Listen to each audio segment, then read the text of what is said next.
no one imagined what was about to unfold. In the quiet heart of West Africa, beneath the blazing sun of Ouagadougou, a single announcement would soon echo from the streets of Burkina Faso to the marble corridors of Washington, D.C. It was not the sound of war, but of awakening. A declaration that would rattle the order of power itself. When Captain Ibrahim Traoré stepped before his people, his voice carried more than words. It carried history, anger, and the long-buried pride of a nation. "I've ordered the CIA to leave Burkina Faso," he declared. That sentence cut through the air like a blade. In a single moment, a suspicion whispered in backrooms became a headline shouted across the world. For years, under the polite banner of security cooperation, a secret base had lived quietly on Burkina Faso soil, a fortress disguised as friendship. But its mission was never truly about protecting Africa. It was about protecting American interests. Every year, billions of US dollars flowed into intelligence networks, while villages nearby still fought darkness without electricity. Children studied by candlelight, and families fetched water from dusty wells. The contrast was brutal, and it exposed a truth long ignored. This was more than politics. It was a matter of dignity, a challenge thrown against a system where sovereignty was traded for silence. And so the question rose, when a small, landlocked nation tells a superpower to pack its bags, is it witnessing Africa's first real awakening, or walking into its hardest test? Burkina Faso did not reach this turning point by chance. It carried decades of exploitation on its back. For generations, outsiders treated the country as a rehearsal stage for their influence. But cooperation for whom? France commanded its armies, Europe dictated its contracts, and from the shadows, the United States extended its reach through clandestine operations. These activities were never announced at sunrise. They crept in under the shade of cooperation agreements signed behind closed doors. But cooperation for whom? Billions in aid and defense funds swirled through the Sahel, yet the Burkina Faso farmer still sold his crops too cheaply to feed his family. Schools flickered in darkness while foreign embassies glowed in electric light. The contradiction became impossible to ignore. When Traoré rose to power, he inherited not just an office but a struggle unfinished, a battle between dependence and dignity. His decision to expose and expel the CIA was not an isolated outburst. It was the breaking point of decades in which sovereignty had been eroded, piece by piece, under polite smiles and diplomatic signatures. But his move opened a deeper question that echoed far beyond his borders. If one leader dares to confront this inherited system of control, can it awaken a continent that has too long been managed from afar? The first sparks of revelation did not come from foreign journalists, but from ordinary Burkina Faso voices. Villagers spoke of lands suddenly fenced off, roads blocked without explanation, and strangers watching in silence. At first, the rumors sounded like imagination, until the government investigated. What they uncovered turned whispers into thunder. Behind the fences of that so-called security compound, investigators found satellite receivers, surveillance drones, and advanced listening devices. Maps detailed not only the nation's gold, manganese, and uranium reserves, but also secret data tracking African leaders across neighboring states. What was sold as cooperation had quietly become a miniature kingdom, operating beyond Burkina Faso's own laws, a shadow empire funded by American tax dollars, yet invisible to the citizens it affected. None of that fortune had built schools or hospitals. It had built fences. This was not merely a violation of sovereignty. It was the face of modern-day colonial control, polished with technology, hidden behind the language of partnership. And the question that now haunted Africa was simple and sharp. If this could happen in Burkina Faso, how many other nations were unknowingly sheltering the same silent networks? When the moment of truth arrived, it did not come through rumors or leaks. It came through the voice of a soldier standing under the open sky. Captain Ibrahim Traoré faced his people, not in secrecy, but in daylight, holding photographs and classified documents before the crowd. "This is not a security base," he said firmly. "It is a control center. It does not protect us. It monitors us." The words struck like thunder rolling across the Sahel. For years, citizens had sensed something wrong. Fences rising where none belonged, antennas turning to the sky, drones humming in the night. And now they saw proof. Their suspicions had become truth, and their silence turned into outrage. The stage was set for confrontation. In the tense days that followed, Burkina Faso's capital moved like a city holding its breath. Outside government buildings, soldiers in green uniforms guarded the gates with silent determination, their rifles glinting beneath the sun. Inside, meetings ran through the night, the nation's leadership debating one question that could change its destiny. What happens when a small country tells the world's most powerful intelligence agency to leave? For Captain Traore, it was never about provoking America. It was about reclaiming something far older, the right to decide their own fate. He had seen the price of submission. Generations of youth leaving their villages for dreams abroad, families trapped in poverty while their land produced riches for others, and leaders who smiled at cameras while signing away their country's future. Now the curtain had been pulled back. The truth was no longer a rumor. It was a revelation. Traore's words spread across Africa like wildfire. From Mali to Niger, young soldiers and students replayed the clip again and again. Not because it was scandalous, but because it was rare. For the first time, they saw an African leader look straight into the eyes of the West and say, "No more." It wasn't arrogance. It was awakening. And as the world's media began to swarm around Ouagadougou, analysts scrambled for explanations. Some called it defiance. Others called it courage. But in the streets, the people called it freedom. Women ululated in celebration. Young men waved the red, green, and gold flag high above the crowds. They were not celebrating the expulsion of foreigners. They were celebrating the rebirth of confidence, the feeling that Africa could stand on its own feet once again. But revolutions never come without a price. Within days, Western embassies issued quiet warnings. Aid packages were reviewed. Contracts under evaluation. Rumors surfaced of sanctions and suspended partnerships. The familiar language of pressure began to return, the same phrases once used to silence any nation that dared to dream differently. Traore understood what was coming. He knew the world would not forgive a soldier who broke the unwritten rule, that Africa must never act without permission. Still, he refused to bend. In a televised address, he spoke directly to his people. "We are not rejecting friendship. We are rejecting control. We are not closing our doors. We are closing the chains that kept us from standing tall." The broadcast silenced every room it reached. Even critics could not deny the gravity of his tone. He was not a man seeking fame. He was a man defending identity. Behind the scenes, documents revealed shocking details. Intelligence operations had not only monitored Burkina Faso's borders, they had traced communications of ministers, tracked military convoys, and intercepted resource data that later found its way into private mining deals. The nation realized that its most guarded secrets had been flowing through foreign servers for years. This was not assistance. This was occupation without soldiers. And suddenly, the eyes of an entire continent turned toward one question. If this could happen here, what of us? From Senegal to Chad, whispers filled the corridors of power. Governments quietly reviewed their security cooperation files.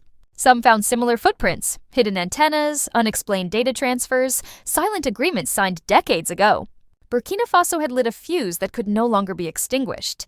Yet Traore also knew the risks. The road ahead was uncertain. Without foreign funding, development would slow. Without Western approval, loans would freeze. Without the shield of alliances, the nation could become a target, politically, economically, even militarily. But his belief was simple and unshakable. If freedom has a price, then let us pay it once rather than rent it forever.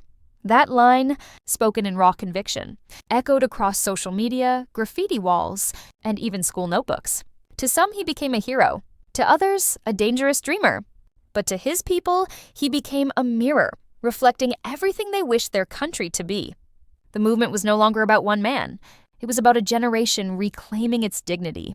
In the following weeks, the CIA personnel quietly packed their equipment under military supervision. Trucks rolled out of the secret base at dawn, watched by hundreds of locals standing along the road. Some cheered. Some simply stood in silence, knowing they were witnessing a moment their ancestors had prayed to see. And as the last convoy disappeared beyond the horizon, a new chapter began. One not written by Washington, Paris, or Brussels, but by the people of Burkina Faso themselves. For the first time in decades, the nation stood alone, unshielded, uncertain, but undeniably free. The world did not stay silent for long. Within hours of the announcement, headlines spread like shockwaves through global media networks. Burkina Faso expels U.S. forces. A new anti-Western bloc rising in Africa. Captain Traore defies Washington. Every headline carried its own spin. Some painted him as a revolutionary, others as a reckless soldier steering his nation into danger. But beneath the noise, one truth began to surface. The age of quiet obedience in Africa was ending. From the deserts of Mali to the jungles of the Congo, ordinary people watched their screens and felt something stirring. Something they hadn't felt in generations. It wasn't anger. It was pride. In marketplaces, tea stalls, and bus stops, the talk was the same. If Burkina Faso can do it, why can't we? A sense of awakening began to ripple across the continent, uniting voices that had long been silenced by dependency and fear. For decades, Africa had been told that strength meant submission, that survival required permission. But in a single act, Traore had shown the opposite. Meanwhile, in Washington and Paris, the response was colder, quieter, and far more strategic. Intelligence meetings extended deep into the night. Diplomats whispered behind closed doors. Sanctions were announced, aid was frozen, and the word containment returned to Western memos like echoes of the Cold War. But this time, Africa was not resisting. It was redefining itself. As foreign NGOs withdrew and budgets tightened, the streets of Burkina Faso came alive with murals of heroes, chants for sovereignty, and debates spreading across Mali, Niger, Ghana, and Senegal. While Western analysts warned of instability, ordinary Africans saw through the hypocrisy and felt dignity rising. Traore's words, "We will survive the price of freedom," spread like fire. Markets stayed open, farmers worked, and students dreamed. Aid cuts came, but solidarity grew. Ghana sent food, Nigeria offered energy, and the African Development Bank stepped forward. One nation's defiance was becoming a continental awakening. Despite foreign media calling him radical, his people saw courage. In silence, Traore stared at a map of Africa, dotted with foreign bases, and whispered, "How long will our destiny be outsourced?" Then came the transformation. The foreign base that once spied on Africa became the center for African youth leadership and innovation. Its walls, once filled with surveillance, now echoed with the laughter and voices of children. "You don't heal by erasing your wounds," Traore said. "You heal by showing them." Leaders, poets, and thinkers from across Africa came to witness a nation turn pain into power. Standing before thousands, Traore declared, "I feared silence more than anything else, because silence is the language of slavery." The crowd roared, and across Africa, leaders watched as one small nation rewrote its story. History had turned a page, and Africa was holding the pen. No one could have predicted what followed the silence after Captain Traore's declaration. For days, the world seemed to pause, a heavy stillness before the storm. But behind diplomatic doors, chaos unfolded. Washington, Paris, and London scrambled with maps of Africa glowing on screens, haunted by one question: what just happened in Burkina Faso? A nation long ignored had rewritten the global script. The expulsion of foreign forces wasn't just a political decision. It was a challenge to decades of control. Western media erupted with fear, but in Ouagadougou, people walked with pride. Children painted flags, vendors played revolutionary songs, and silence became Traore's loudest answer. His people's dignity had awakened. The storm spread beyond borders. Leaders across Africa were forced to choose sides. Sanctions, media campaigns, and pressure followed, but every threat only strengthened the people's resolve. Markets buzzed with talk of independence, old freedom fighters' names returned, and whispered words became an unstoppable current. From Mali to Ethiopia, from Dakar to Kinshasa, Africans felt the shift like a heartbeat. If they can stand, why can't we? The West called it instability. Africans called it rebirth. Activists rose, poets spoke, students marched, and youth no longer dreamed of escape but of rebuilding home. The movement grew. Boardrooms panicked, strategies formed, media painted Traore a villain, yet the narrative had already escaped. Murals of chains breaking appeared overnight. Quietly, leaders forged the Sahel alliance, grounded not in politics, but purpose, security, education, agriculture, self-reliance. Africa was organizing itself. Trade routes reopened, local currencies emerged, and freedom's forgotten truth returned. Sovereignty is reclaimed, not granted. Weeks turned into months. One act of defiance became a continental awakening. Youth movements flourished, artists and engineers created, and Africa for Africans became a rallying cry of healing, not hate. Delegations arrived in Ouagadougou, not as donors, but as partners. A once-secret CIA base was reborn as a symbol of sovereignty, lit by solar power, alive with learning, art, and hope. Around the world, Africa's story spread.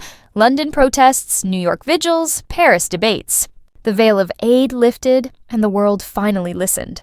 The diaspora rose. Murals, music, spoken word, digital campaigns. Attempts to silence failed. The movement was everywhere. Across continents, people recognized shared struggles against control. Africa's whisper became the world's roar. Western halls of power scrambled, narratives collapsed, and Africa stood not as a resource but as an idea.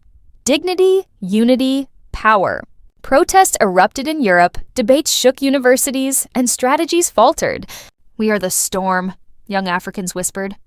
The African Union acted, sovereignty frameworks emerged, and cross-border collaboration replaced dependency. From energy to trade, education to security, Africa began to lead itself. Where sanctions aimed to divide, unity strengthened. The former fortress of control became a leadership center. Africa's pulse beat louder, strong, proud, unstoppable. Global powers could only watch as Africa spoke in one voice, confident, respected, unignorable. Culture flourished, innovation hubs rose. Trade became African-led. Traore's words echoed, "Courage can awaken a continent." And when a continent awakens, the world must listen. Youth became architects of destiny, builders, coders, creators, storytellers, turning history's pain into power. Culture and technology intertwined, the diaspora invested, and knowledge connected Casablanca to Cape Town, Lagos to Nairobi. Africa no longer followed, it led. Innovation, pride, and sovereignty flowed through its veins. Diplomacy shifted. Africa spoke on its own terms. Art, film, music, and literature carried its message to the world. The transformed Ouagadougou compound became a beacon, a continent's defiance turned into legacy. "We were once told to wait," Traore said, "but today, Africa stands tall by its own courage, creativity, and unity." A continent once silenced now wrote its own story. Its sun rose, not to cast shadows, but to light the world.